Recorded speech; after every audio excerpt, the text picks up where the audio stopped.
محمد والے محمد.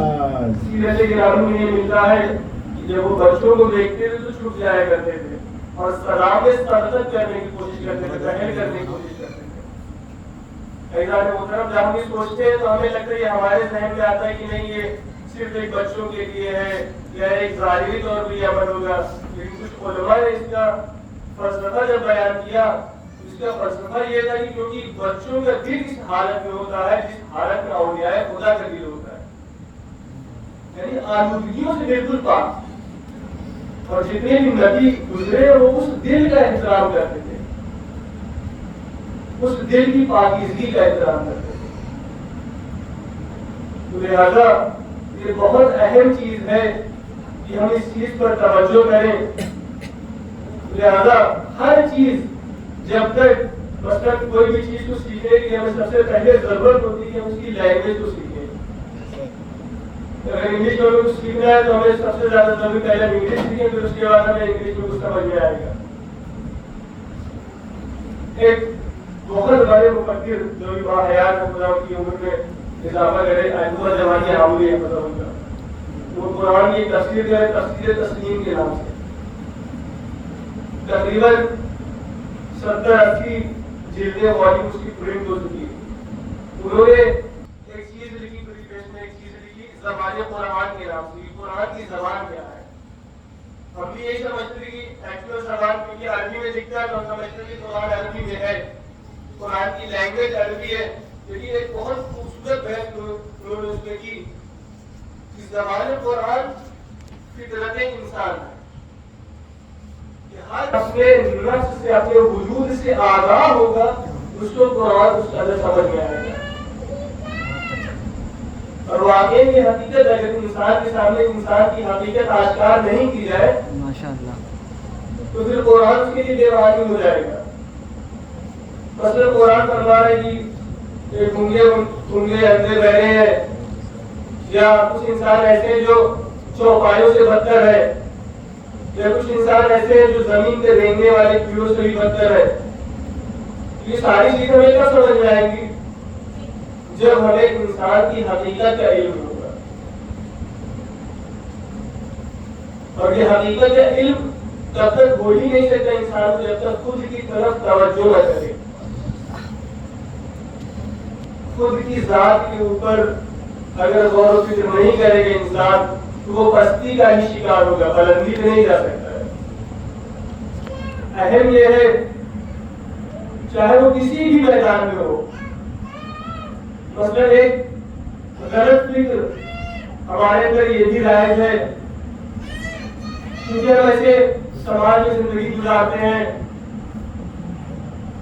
کہ ہمارا ایک زندگی کا ایک روٹین ہے، بچپن سے پڑھے لکھے جاب کرو، زندگی گزارو، فیملی تشکیل دو، اس کے بعد چلے جاؤ. تو لہذا عموماً یہ ہوتا ہے کہ ہم ایک اپنا گول سیٹ کرتے ہیں کہ ہمارے لائف کا یہ گول ہے، ہمارے لائف کا یہ مقصد ہے، زندگی کا یہ مقصد ہے، اور اس کے لیے کوشش کرتے ہیں. جبکہ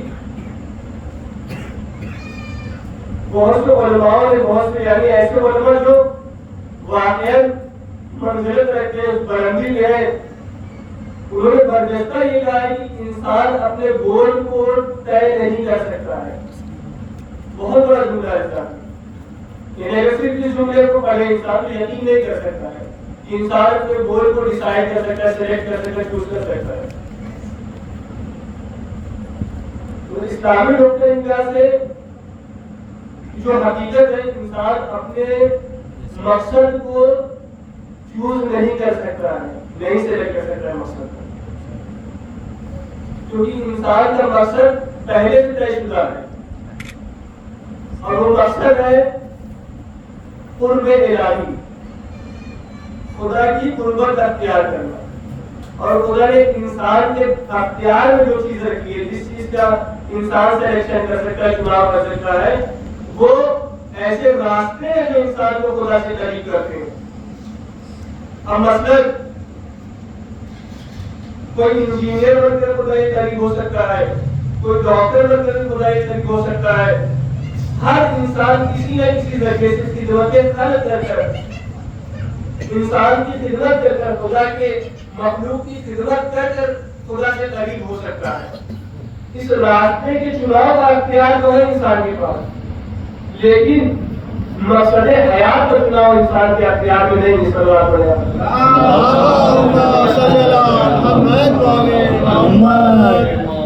اور یہی وجہ ملے گی محترم کہ آپ پورے ورلڈ میں سروے اگر کریں گے تو کسی نے کوئی بھی گول سیٹ کیا ہوگا، اپنا کوئی مقصد طے کیا ہوگا اپنا، لیکن اس مقصد کو پانے کے بعد، اچیو کرنے کے بعد اگر آپ اس سے پوچھیں گے کیا آپ اس سے مطمئن ہیں، تو اس کا جواب منفی ہوگا، اس کا جواب نہیں ہوگا کہ ابھی بھی میرے دل میں کچھ پیاس باقی ہے، ایسا محسوس ہوتا ہے، کچھ تشنگی باقی ہے. کیوں؟ کیونکہ یہ انسان کا اصلی مقصد نہیں ہے. انسان اپنے راستوں کو چن سکتا ہے، لیکن اس کا مقصد ایک ہے، قرب الہی، خدا سے نزدیک ہونا. ہم اس دنیا میں بہت سی مثالیں ایسی ہیں، خود سائنٹسٹ کی مثالیں موجود ہیں. اگر آپ سرچ کریں صرف شہید سائنٹسٹ، تو بہت سے نیوکلیئر سائنٹسٹ ایسے ہیں جو شہید ہوئے ہو، جو خود ایسے بلند مقام پہ تھے دشمن میں برداشت نہیں کر سکتا تھا، اور انہیں مجبوراً انہیں شہید کرنا پڑا. مقصد یہ ہے کہ اس دنیا کی حقیقت جو ہے وہ بنا تزکیے کے ممکن نہیں ہے. یعنی اگر اس دنیا میں واقعی زندگی گزارنی ہے تو ہمیں اپنی اصلاح کرنی پڑے گی، اپنے آپ کو ڈیولپ کرنا پڑے گا. ہماری خصوصاً اس سماج میں، اس سوسائٹی میں یہ چیز رائج ہے کہ عموماً ہر انسان اس چیز کے پیچھے پڑا ہوا ہے کہ اپنی ضروریات کو پوری کرے، اپنی ضروریات کو پوری کرے. اگر ہم غور کریں، اگر ہماری ضروریات اتنی اہم ہوتی تو ایک بھی دعا میں، ایک بھی روایات میں یہ نہیں ملتا. مثلاً صحیفہ سجادیہ میں اتنی دعائیں منقول ہیں امام سے، لیکن کسی بھی دعا میں یہ نہیں ملتا کہ امام نے خدا مجھے ایک وسیع گھر عطا کر، یا مجھے بے شمار دولت عطا کر دے، یا گاڑی عطا کر دے. اس طریقے کی کوئی بھی دعائیں نہیں ملتی ہیں. کیوں نہیں ملتی ہے؟ کیونکہ یہ انسانی ترقی پہ اتنا زیادہ اثر انداز نہیں ہے. انسانی ترقی پہ اتنی زیادہ اثر انداز نہیں ہے. اور خود اگر خدا بند متعال کے بارے میں ملتا ہے کہ خدا خود روایتوں میں ارشاد فرماتا ہے کہ خدا اپنے بندوں سے ایک والدین سے بھی کئی گنا زیادہ محبت کرتا ہے. جب خدا کے اختیار میں ساری چیزیں ہیں تو کیوں خدا اپنے بندوں کو دولت نہیں عطا کر دیتا، گھر نہیں عطا کر دیتا، گاڑیاں نہیں عطا کر دیتا؟ کیوں خدا عطا نہیں کرتا؟ جب اسے اتنی محبت ہے تو وہ کیسے برداشت کر سکتا ہے ایک بندہ اسی چیزوں کے پیچھے پریشان ہو، انتھک محنت کر رہا ہو ان چیزوں کے لیے؟ تو خدا کو عطا کر دینا چاہیے. لیکن عزیزان محترم، اس کے پیچھے فلسفہ یہ ہے کہ خدا ہماری ترقی دیکھنا چاہتا ہے، اور انسان کی ترقی سے مراد کیا ہے؟ انسان کی ترقی کی نسبت ایسی ہی ہے جیسے ماں کی شکم میں پل رہے بچے کی نسبت اس دنیا سے ہے. ہم سوچتے ہیں کہ اگر اس دنیا میں جھوٹ بولیں گے تو ہمارا نقصان کیا ہے، رشوت لیں گے تو ہمارا نقصان کیا ہے، سود کھائیں گے تو ہمارا نقصان ہی کیا ہے. عزیزان محترم، جیسے ایک شکم میں پل رہے بچے کو یہ لگتا، اگر مثال کے طور پہ ایک شکم میں پل رہے بچے کو یہ لگے کہ اگر میری آنکھیں نہ بنے تو میرا کیا نقصان ہے، کیونکہ شکم میں دیکھنے والی چیز کچھ بھی نہیں ہے. لیکن اس دنیا میں جتنے بھی اعضاء ضروری ہیں، جتنے بھی پارٹس آف باڈی اس دنیا کے لیے ضروری ہیں، وہ ڈیولپ ماں کے پیٹ میں ہوتے ہیں، ماں کے شکم میں ہوتے ہیں. مثلاً آنکھ کی ضرورت یہاں پڑتی ہے، ہاتھ کی ضرورت یہاں پڑتی ہے، پیر کی ضرورت یہاں پڑتی ہے، سارے اعضاء بدن کی ضرورت یہاں پڑتی ہے، حتیٰ کہ مادر شکم میں جو بچہ پل رہا ہوتا ہے وہ غذا کے لیے بھی اس کا منہ کی ضرورت نہیں پڑتی ہے، لیکن منہ بھی وہیں تشکیل پاتا ہے، سارے اعضاء بدن وہیں تشکیل پاتے ہیں. کیوں؟ تاکہ وہ اس دنیا میں اچھی زندگی گزار سکے. عزیزان محترم، جیسے جب بچہ اس دنیا میں پیدا ہوتا ہے تو وہ کئی سال زندگی گزارتا ہے، جبکہ اس کی بدن صرف چند مہینوں میں تشکیل پاتی ہے، لیکن ان بدن کے ساتھ وہ کئی سال یہاں زندگی گزارتا ہے. لہذا جب یہاں سے ہم اگلی منزل پہ جائیں گے جو عالم قبر ہے، تو وہاں کے لیے ہمیں ایک بدن کی ضرورت ہے جس کو روایتوں میں تمثیلی بدن کہا گیا ہے. اگر خدا نہ خواستہ وہ بدن میں ہمارا ضعیف ہوا، وہ بدن ہمارا لاغر ہوا، یا اس بدن میں نقص ہوا، تو وہاں کی زندگی ہمارے لیے خوشگوار نہیں ہو سکتی. اور جتنی بھی خدا نے گناہیں مقرر کی ہیں وہ ہمارے عالم قبر کی پیدائش پہ اثر انداز ہے. مثلا ایک شخص جھوٹ بولے اور یہ بولے کہ میرے اس سے فائدہ ہی ہوتا ہے، تو وہ شخص کی بدبختی یہ ہے کہ وہ اس دنیا کو ہی حقیقت سمجھ رہا ہے. اس کے ذہن میں یہ نہیں ہے کہ ہمیں اگلی دنیا میں متولد ہونا ہے، منتقل ہونا ہے. جب ہم اگلی دنیا منتقل ہوں گے تو یہی ہماری جتنے بھی عادات ہوں گی وہ ہمارے بدن کے لیے را مٹیریل کا کام کریں گے. ان کو اصطلاح الملکات کہا جاتا ہے، یعنی ایسی عادتیں جو انسان مسلسل انجام دے رہا ہو وہ چیزیں ہمارے وجود کا حصہ بنے گی. اگر ایک انسان مسلسل مثلا گالی گلوچ کرتا ہو یا جھوٹ بولتا ہو یا غیبت کرتا ہو، یعنی وہ اپنے عالم قبر کو خراب کر رہا ہے. تو تزکیہ یعنی کیا؟ یہ ساری چیزوں پہ ہم متوجہ رہیں. کہیں ہمیں غیبت کی عادت تو نہیں پڑی ہوئی ہے، کہیں ہمیں جھوٹ کی تو عادت نہیں پڑی ہوئی ہے، کہیں ہمیں رشوت کی تو عادت نہیں پڑی ہوئی ہے. یعنی مطلب انسانی معیار یہ ہے کہ وہ دیکھے. مثلا اگر ایک بکری کو ہم چھوڑیں گے تو وہ یہ نہیں دیکھے گی وہ فصل میری ہے کسی اور کی ہے، وہ چرنا شروع کر دے گی. یہ خصوصیات خدا نے انسان کے اندر رکھی ہے کہ وہ دیکھے میرے لیے فائدے مند کیا ہے، میری چیز کیا ہے، میرے لیے کیا چیز ممکن ہے جس کو میں ہمارا چاہوں، کیا چیز فائدے مند ہے. مثلا ایک رشوت کھا رہا ہے، کیا ہے وہ جانور ہے. کیوں؟ جانور کو بھی نہیں پتا کس کے کھیت میں چلنا چاہیے کس کے کھیت میں نہیں چلنا چاہیے. اس کو بھی سمجھ میں نہیں آ رہا ہے کون سا پیسہ لینا چاہیے کون سا پیسہ نہیں لینا چاہیے، استعمال کرنا پڑتا ہے.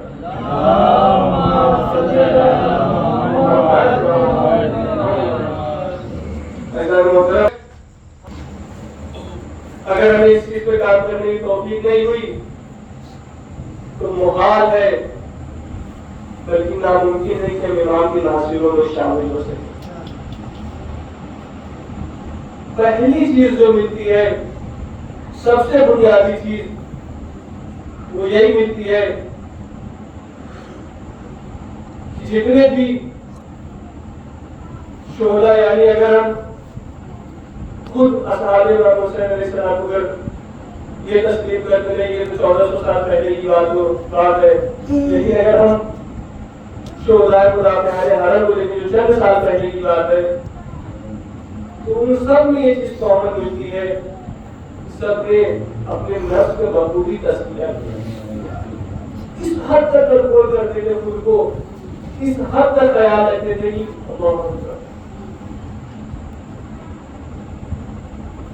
مثلا ایک شہید کے بارے میں کہ وہ ان کی گلی تنگ تھی، جس گلی میں گھر تھا ان کا بہت کنجسٹڈ تھی، تو اپنی بائک گلی سے پورا گزار کے لے جاتے تھے، روڈ پہ تک اسٹارٹ کرتے تھے. کیوں؟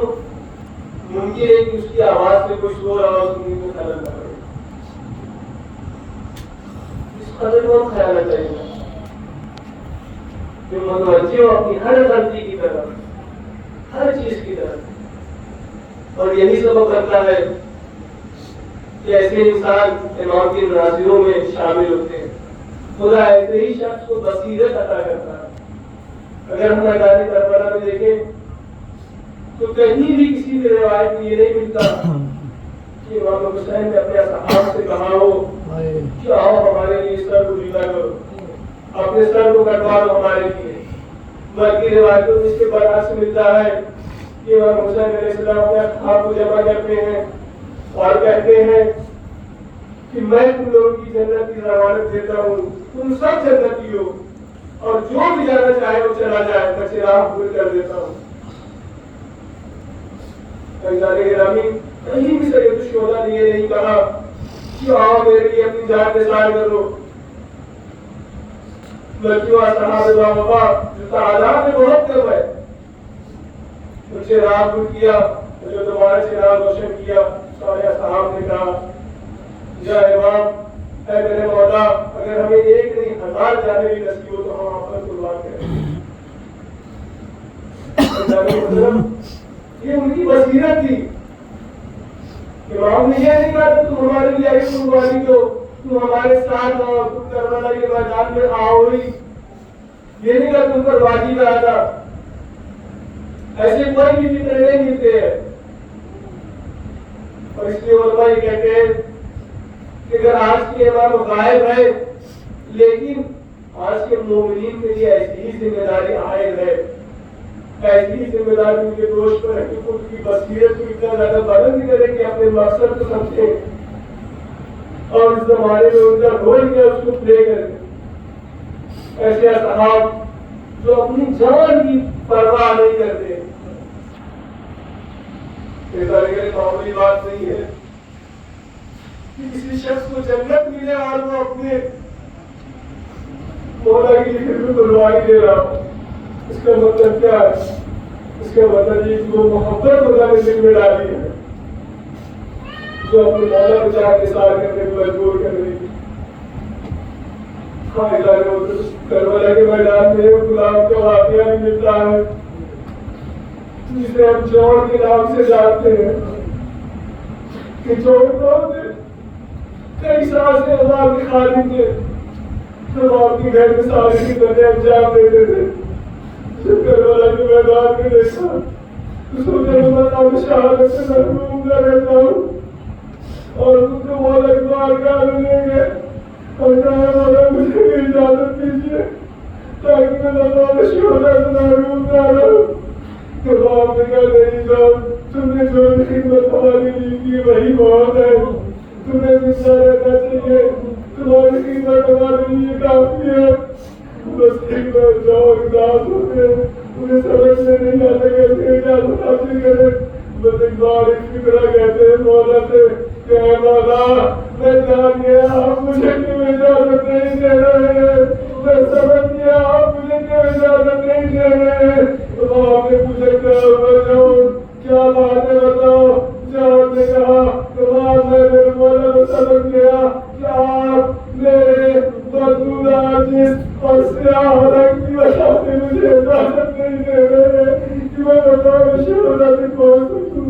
بدبودار کہتا تھا کہ امام نے کہا نہیں سوال ایسا نہیں ہے اور امام ذرا جوڑ کے اجازت دیتے ہیں. روایتوں میں ملتا ہے جب جگہ میں جانے تو خوشی سے اٹھتے ہیں اور میدان جنگ کی طرف چلے جاتے ہیں. آج جانے وہ طرف اس زمانے میں بھی اگر ہم دیکھیں تو ایسا نہیں ہے کہ ہمیں کوئی ایسا نہیں ملے گا. شہداء خدا تعالی ہر اپنے لیے ایک شہید ملتا ہے جس نے خود اپنے نام جوانی مہندی رکھا ہوا تھا اور وہ شہید ہوتا ہے. تو لہٰذا جناب جوان کو اجازت ملتی ہے اور جناب جوان میدان جنگ میں لڑائی کرتے ہیں، جنگ کرتے ہیں. جب زین سے زمین پہ آتے ہیں صدا دیتے ہیں یا مولا دیکھنی تو مولا حسین میدان جنگ سے آگے پہنچتے ہیں. میدان جنگ کیا مقام ہے کہ مولا کے چاہنے والا سے مولا کیا گوشت میں دم توڑتا ہے اور جناب جان زخمی ہو کر مولا کی آغوش میں ان کا سر ہے. جناب امام